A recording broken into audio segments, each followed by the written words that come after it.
Today on Locked On Red Wings, is this offseason make or break for Steve Yzerman?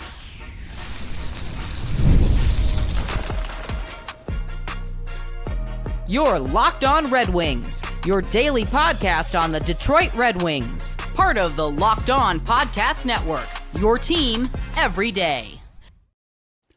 Welcome back to the Locked On Red Wings podcast. I am your host, Brian Fisher. I'm a color commentator for Oakland University, ACHA D1 men's hockey. I'm solo yet again, Scotty with another day off. He'll be back before you know it. Want to thank you guys for making me your first listen every single day. Part of the Locked On Podcast Network, your team every day. And you know what's funny is we did this last year. And by we did this, I mean we forgot to do this last year too, which was recap the seasons for general manager Steve Yzerman and head coach at the time, Derek Lalonde, this year, Todd McLellan, while we were doing our evaluations. And it came about 2 weeks later. And funnily enough, we did it again. So I thought this would be a good opportunity to recap their seasons, talk about whether or not they performed to our expectations, above or below. No tier list on this one, no tier maker. Felt it was a little... Not enough actual physical faces to put on a tier maker for just two guys. And Todd McLellan will mostly just be the embodiment of the coaching staff as an entirety, which maybe is a little unfair to Todd himself, or maybe overly fair, because I think a lot of us have pretty high regard for how he handled the second half of the season for the Detroit Red Wings. So we'll talk about both those guys, and I want to lead off with Steve Yzerman because his conversation kind of will break off into more of a, what this season was versus what this offseason needs to become type conversation. So let's start with that there. Steve Yzerman, was his season above expectations, meeting expectations, or below expectations? And personally, I think this was the first year we can say it was below expectations for him as a general manager. And now, before I get into why, I want to preface with he came in to this organization with zero cap space, with all these players on terrible contracts, no players left in the cabinet because Ken Holland, in an effort to make this playoff streak last as long as possible, drained any type of prospect the Red Wings could have had at the NHL level. And the players that he did draft, Ken Holland that is, early on in the Ken Holland era of the rebuild, would be 2017, 2018, got two players who have largely been ineffective thus far, which would be Michael Rasmussen and Filip Zadina the year after. And we all know how Filip Zadina lasted. Michael Rasmussen's become a quality NHLer, but has far from lived up to where he was drafted in 9th overall, which a lot of us, knew at the time it was a bit of a reach, but still, you take a guy top 10, you hope to get a little bit more out of him. So knowing that, I think it's important to note it, but then also follow it up with it has also been 6 years. So while we can sit here and recognize that Yzerman came into literally nothing and having to build this, gut it before he could tear it down, build it back up again, I think it's also fair to say that in year 6, that this team took a step back. And Scotty and I said, progress is not always linear. We've talked about that, and that is a fact. Progress is not always linear, and we did anticipate a step-back season, but we anticipated a step-back season after the moves that Yzerman made in free agency. And I think the only fair way to address Steve Yzerman's year as a general manager is to start at the start of the calendar year, which was free agency. And we were very underwhelmed with the players that he signed, especially after the players he let walk.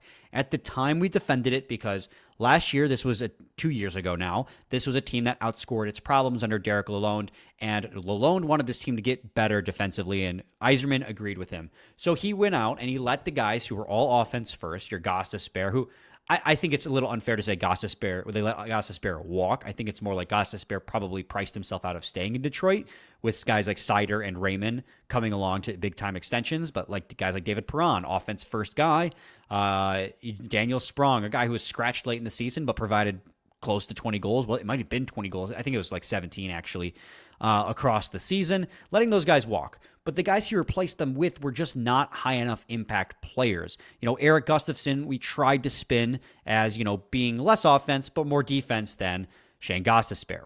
That was flat out wrong on both accounts. He was probably just as bad defensively, didn't provide nearly as much offense. Guys like Tyler Mott found themselves out of an everyday role. We were touting him as a big penalty kill guy to help make the defensive side of the puck better.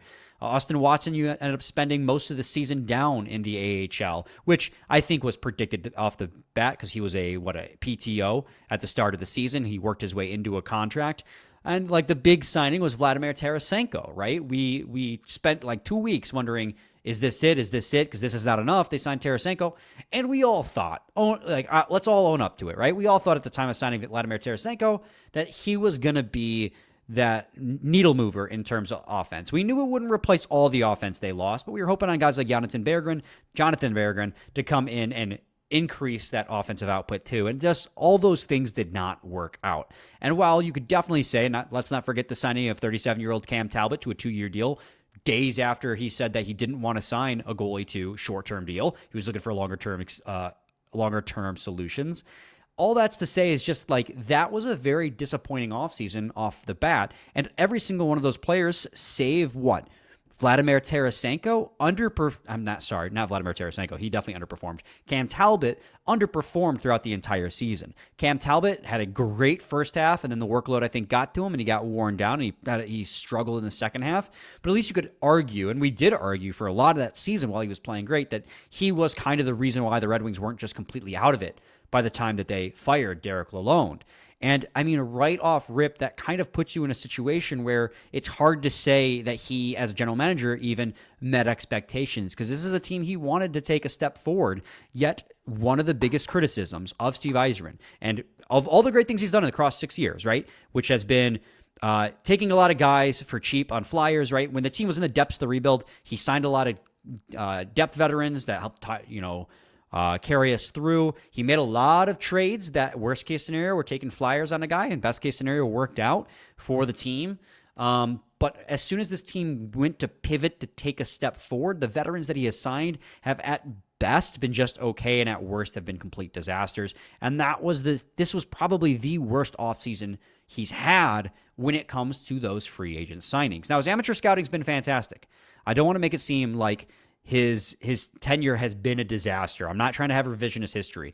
The draft picks that he has made, especially in the early rounds, has been incredible. I mean, are you watching what Marco Kasper is doing with Team Austria? He just wheeled them to a quarterfinal with 4 goals and 7 points in 7 games. He's been absolutely incredible. A lot of people, when they took him 8th overall, thought he was a stretch. They thought he wasn't the best player to take in that spot, and he took a huge step forward this year, working his way into a second-line role.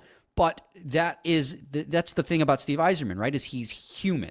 He has good attributes and bad attributes. And I think that the pro scouting department kind of showed its ugly head again at the trade deadline, right? This team was, yes, they were, I believe at that time, just on the outside looking in. And we were like, you have to do something here to get this team some kind of help. And I understand prices were very high. And actually, logically speaking, I agree with Yzerman that paying the prices that were required to get impact players at the deadline probably would not have been worth it for the long term of this team, trading premier assets for rentals. But at the same time, there's something to be said about bringing in new players to help boost morale, as Dylan Larkin put it, and get this team at least into the playoffs. There's no saying that whoever they brought in would have made them do that. But what they did do was clearly not enough and downright bad. And I still, to this day, if it was just Joe Veleno for Craig Smith, I actually think I could defend that trade more because of the fact that and I did argue this at the time, like, okay, Joe Veleno clearly wasn't working out. You signed him to a deal. He was underperforming, almost finding his way out of the lineup more times than not. It felt like down the stretch. That's a little bit of an exaggeration, but he definitely got healthy a couple times. So give him a change of scenery. He might perform well in a different environment. And so in exchange, you got a aging winger who in his prime, scored 20 plus goals a season with the Nashville Predators. You got him from Chicago Blackhawks for, a guy that wasn't part of your future. It was a rental. That's pretty much how rentals get acquired. But it was the acquisition there of Peter Mrazek that just, it baffles me to this day, because that is, you just got out from underneath Ville Husso's $4.75 million contract. And to go on the record and then say you got Mrazek because you liked the fact that you had another year of control over a goalie who was the third goalie on a bad Chicago Blackhawks team after they acquired Spencer Knight. He was behind Knight and Soderblom in Chicago.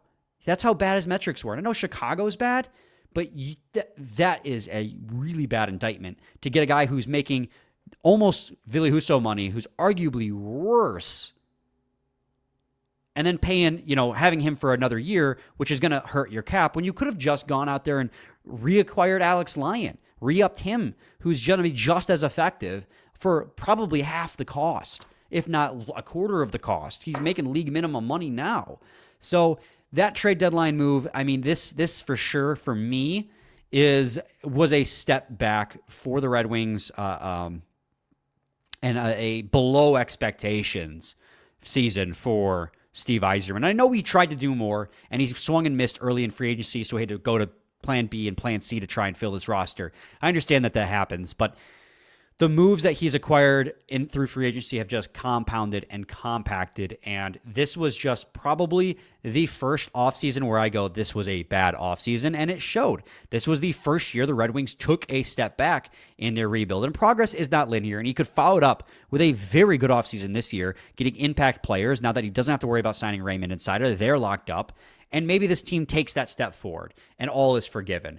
But I think that brings me to my next point, which is this a make-or-break season for Steve Yzerman as general manager? Because it'll be year 7. So stay tuned to segment 2 of Locked On Red Wings, where I talk about that.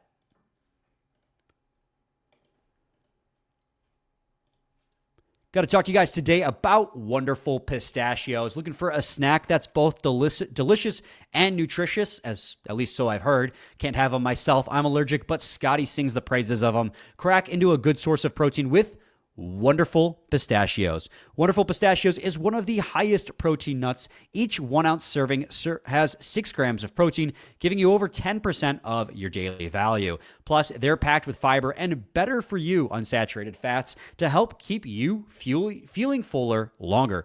Personally, Scotty sings the praises of the no shells variety. It's the perfect grab-and-go snack for busy days. Whether he's snacking at his desk, on a road trip, or just needs a quick protein boost, they're always going to be your go-to. And if you love cracking open every shell for that satisfying crunch, the in-shell options are a classic favorite. Get snackin' and get crackin' with the snack that packs a protein punch. Visit wonderfulpistachios.com to learn more. Segment 2, Locked On Red Wings podcast. All right, so we talked about why I believe this was a below expectation season for Steve Yzerman. Now I want to talk about whether or not this offseason, looking ahead, is a make-or-break offseason for him, because I'm in the camp that, yeah, I think it is. For me personally, and that's the big question, is make or break for who? For ownership? I don't think so. I think Steve Yzerman probably has a pretty long leash with this team, so he'll get longer than most general managers probably do, because of who he is, what he's done to the organization. And honestly, the amateur scout, again, going back to the prospects, he's done a pretty good job with that. But for me and probably a lot of the fans, this offseason is going to be make or break for their belief in Steve Yzerman as general manager, because of the fact that you are weighed down. And I guess that's a little bit of a hyperbole. I wouldn't say weighed down with, after the RFA signings, probably around $19 million in cap space, thankfully, because the cap is also rising $10 million. But at the same time, you cannot go into this next season with a lineup that is mostly these guys and expect this team to take a step forward. Now, you can expect step forwards from guys like Casper.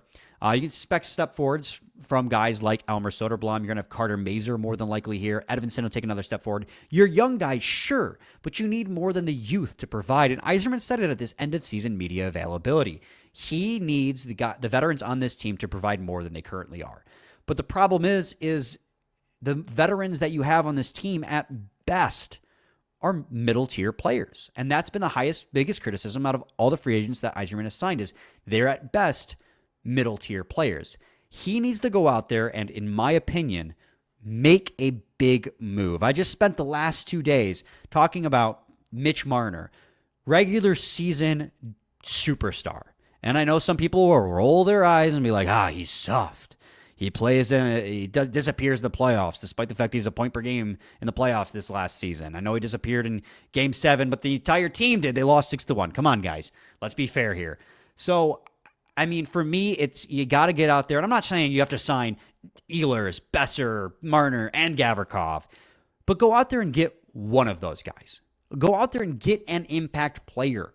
Get a Gavrikov, get a Besser, get an Ehlers if he makes it. I don't think he will. I'm not even sure Gavrikov will. But if these guys make free agency, make an impact signing this year to push the team forward. And if that fails, make a trade. He says he's not afraid to use it. He started his press conference with that, right? He was so fired up at the start of the press conference, and I loved it because he knew what people were talking about, me being one of those people, and he knew what people were complaining about, and he addressed it immediately. He's like, I am not afraid to spend a first-round pick to make this team better and drive this team's rebuild further. Okay, do it again. I was going to say prove it, but he already did it with Alex DeBrincat. Do it again. Go out there and get either through free agency or through trade and get a guy who's going to make this team better. No more, middle six centers whose career highs are 50 points.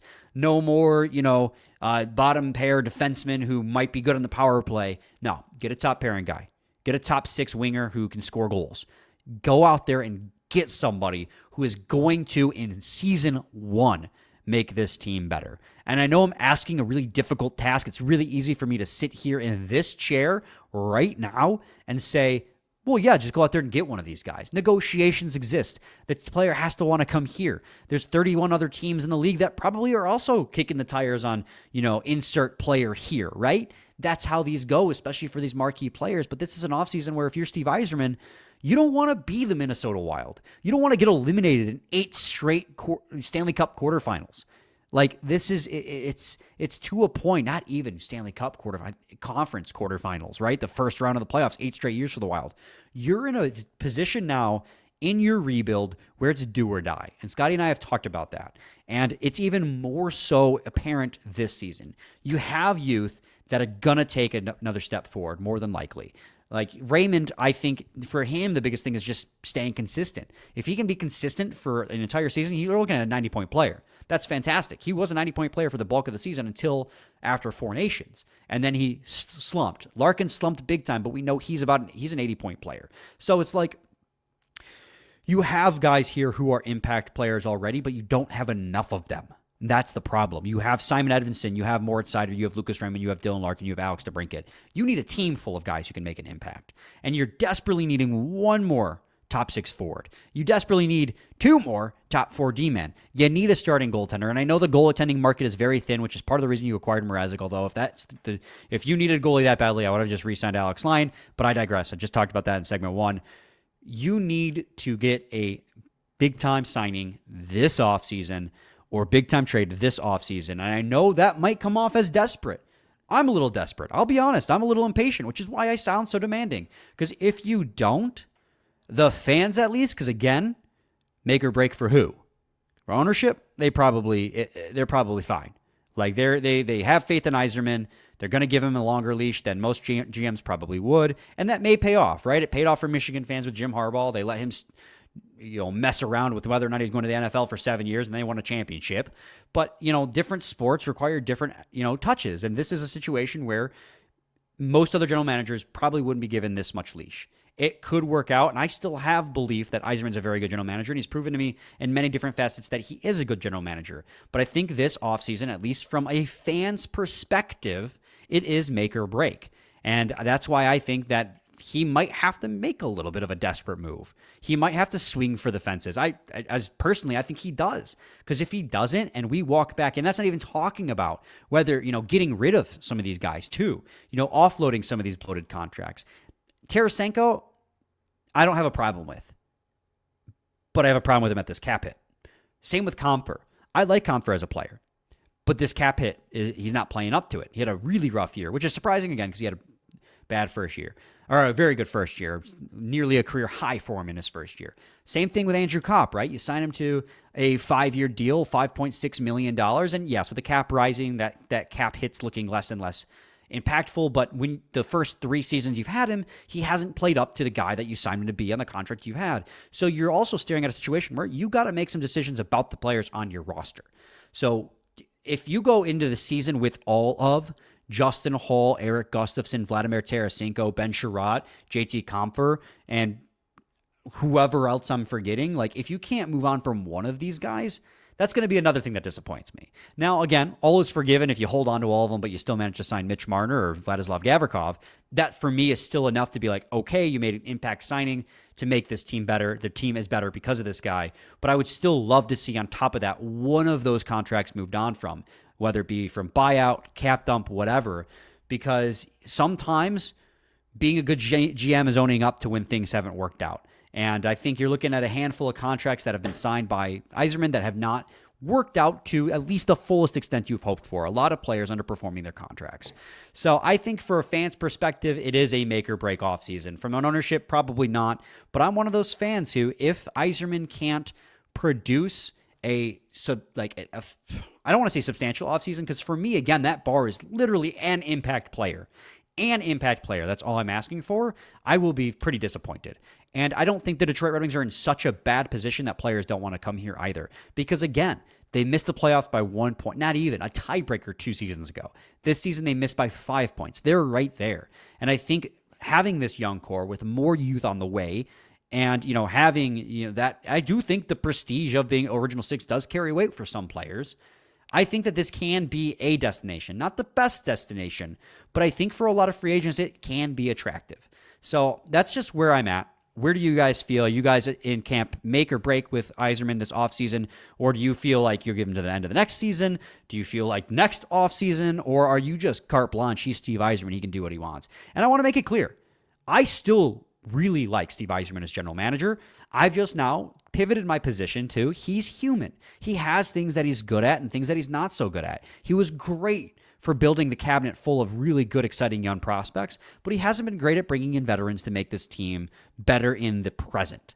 So that's where I realize that he's human. And if he continues to not be able to bring in guys now, well, there's a conversation to be had there. Doesn't mean his tenure was a failure, because he still built a very young core to make this team better for many years to come.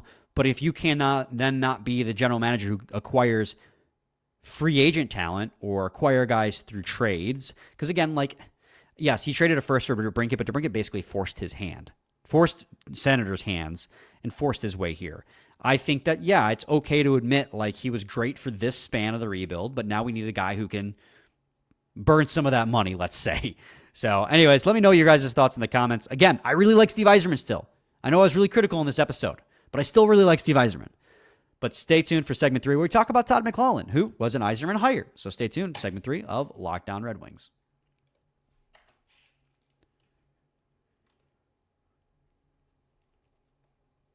Segment 3, Lockdown Red Wings podcast. All right. So I want to talk about Todd McLellan now because we talked segment 1 about whether or not Yzerman met expectations or, fell below them. And I was in the boat of fell below them. McLellan, if they had made the playoffs, it would have been above and beyond. But with the slump that the team fell through later in the season, I think I bumped them down a tier into exceeding expectations, not above and beyond. But him and his staff definitely exceeded my expectations because when he took over, this team was 8 points out of a wild card spot.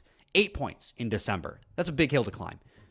They ripped off 2 separate 7-game winning streaks, and he was 15-4 to start his tenure with Detroit. Incredible. He definitely brought a different energy to the locker room, a fire to the locker room, and because I'm not here to bash on Derek Lalonde. I was the staunch defender of Lalonde. I liked how he had an analytical mind. I thought he understood the game very well, and I think he was a very good player's coach.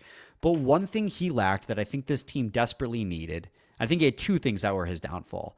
One was the fact that he was too rigid in his belief. He wanted the team to play a specific style of hockey that did not suit the players that were on the roster. So that caused them to be woefully bad defensively, even though he was trying to get them to play defensively, and also stifled their offense.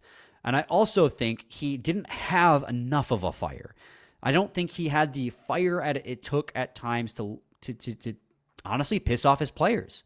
I think sometimes you got to call your players out and you got to piss them off. And this is just speculation on my part. In no way have I ever been in the locker room for the Detroit Red Wings to know that this is what's going on. So I could be completely wrong. But just the gist I get through social media and through the press conferences he's done is he was such a nice guy to a fault. And that's why I think he might be the perfect assistant coach. Again, he was a perfect assistant coach for Tampa Bay because you can play good cop 100% of the time. And that's where you can thrive in an analytical role. I think he's a fantastic person, but it was definitely time to move on from him. It was over time to move on from him by when he got fired and Todd McLellan got brought in. Todd McLellan brought in a, right off the rip, just play effing hockey mentality. And obviously that's not going to be his style of hockey. He's going to obviously develop a talent, a style and a system that fits the players. But he came in and he saw how these players were playing and he said, guys, play to your instincts. We'll figure it out as we go.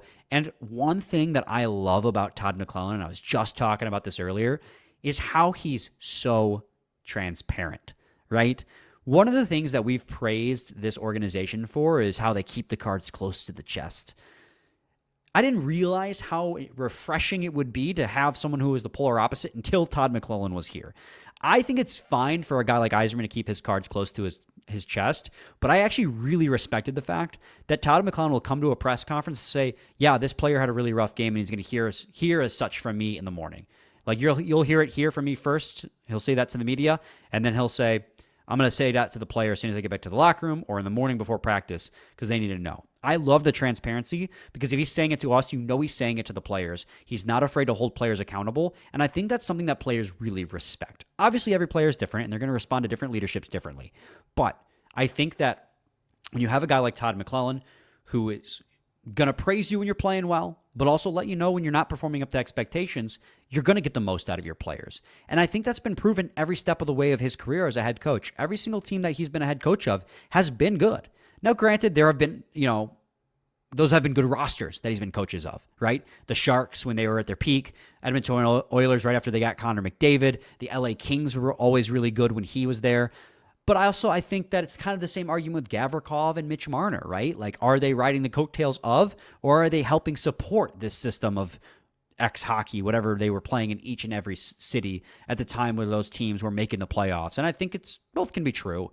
I think he benefits from, and he was helping support those systems, and I expect a similar style here. But I'm getting ahead of myself, right? I'm talking about how he is above expectations. He performed above expectations this season because he came in and he clawed this team back to wild card one. Was it like 4 points above in wild card one before we epically it collapsed again? And I think that's an incredible job. Like that, we had Max on that Four Nations break, and we were talking about how is this a new coach bump because it's lasted for so long. At the end of the season, they went 26-18-4 under Todd McLellan. Which if you just care about win-losses, because there's still some of those fans out there who are like, they don't care for points percentage, even though it's how they calculate if you make the playoffs, so it's really the only stat that does matter. But if you want to look at it from just a win-loss perspective, that's 26-22. So that's still an over 500 win percentage under Todd McLellan. Now, obviously, there is still the curse of March. The Ides of March, even. I think that's clever. Scotty would totally roll his eyes and call that dumb if he were here. But the Ides of March for the Detroit Red Wings, where they just cannot get a win and they get in their own head. And McLellan talked about it. This team is so fragile, and that's going to be his biggest hurdle as head coach of the Detroit Red Wings, is fixing the mindset and the culture of the locker room. He said when they believe they can win, they're unbeatable. But when they get into a slump, instead of getting out of it, they just fall deeper and deeper within it. And I think that's inability to get them out of the slump is what knocks him out of above and beyond expectations. Because if they hadn't slumped, they'd be in the playoffs, or they would, I don't know if they'd still be in the playoffs, but they would have made the playoffs at the very minimum, and they couldn't do that. And, part of that is also learning the players and, getting your own system. Next year, we're going to know for sure what Todd McLellan is capable of, a full training camp with the players, a full offseason for the system. Learn, you have that time to learn the new system. The players can come out and actually play it with it rather than trying to learn it on the fly. I think it's going to be a big year. And I think if Yzerman can go out there and make that big-time acquisition, whether it be trade or free agency, as well as maybe a couple additions by subtraction, this team is looking at a very good possibility of making the playoffs. Now, obviously, you got to still beat out your opponents because it's a very tough division because Ottawa is making the playoffs now. Montreal made the playoffs this year. I don't know what Boston's doing. They just re-upped their general manager. I could go on and on. It's still a very tough division. But if Todd McLellan's